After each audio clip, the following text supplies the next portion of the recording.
Halo guys, kembali lagi bersama saya Alif Abdurrahman. Jadi di kesempatan video aku kali ini aku pengen sedikit sharing diskusi tentang demokrasi di Indonesia.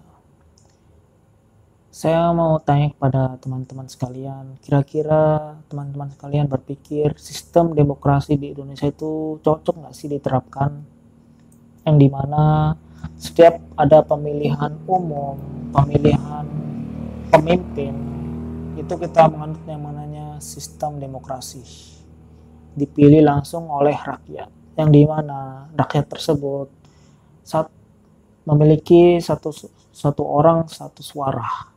Dan artian satu orang yang mungkin ya bisa dibilang sekolahnya tinggi, dia punya gelar profesor, dokter, insinyur, dia pernah berkontribusi untuk Indonesia lebih besar, itu punya suara satu.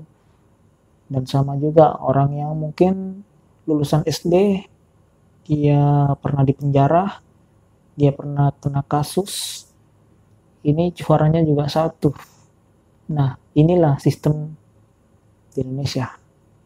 Satu orang, satu suara. Dan artinya apa? Dan artinya orang goblok dan orang pintar itu sama suaranya. Dan bahayanya kalau banyak orang yang goblok di suatu daerah, otomatis pemimpin di daerah tersebut otomatis juga adalah pemimpin yang populer, bukan pemimpin yang berkualitas. Itu yang paling disayangkan, itu yang sangat disayangkan.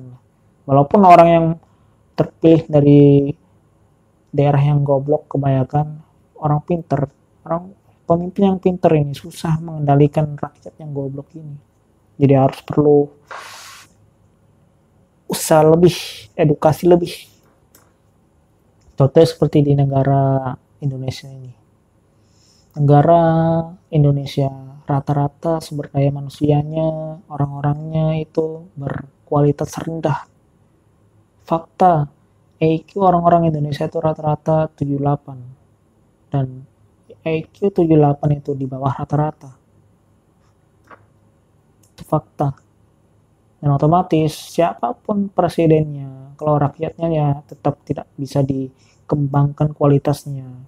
Apalagi kita katanya sekarang ini memasuki yang namanya bonus demografi, kalau tidak bisa dimanfaatkan, kalau tidak bisa dikembangkan ya percuma siapa saya jadi pemimpin. Susah untuk membuat negara ini menjadi negara yang maju. Dari sistem pemilihannya itu saya sudah salah menurutku. Kenapa bisa orang yang pintar sama juga suaranya sama orang yang tidak pintar? Itu yang jadi masalah, yang harus seharusnya dirubah. Gak bisa lah kita memilih orang itu berdasarkan popularitasnya. Orang ini terkenal, tapi sudah dipilih gak bisa kerja, malah korupsi. Dan terkadang orang-orang yang supaya bisa terkenal, apa yang dilakukan? Mereka pakai uang. Ada yang namanya serangan fajar, sehingga dia supaya bisa membeli suara. Jadi kayak konyol. Kalau suara bisa dibeli otomatis, dia jadikan itu kayak bisnis lagi. Orang mau menjabat bukan untuk mengabdi, tapi untuk mencari cuan. Dan itu realita yang kebanyakan di Indonesia ini. Sudah banyak orang yang korupsi. Bahkan korupsi itu tidak cuma satu dua orang, tapi banyak di segala instansi mungkin ada korupsinya. Dan itu yang menjadi sistem orang-orangnya kacau semua.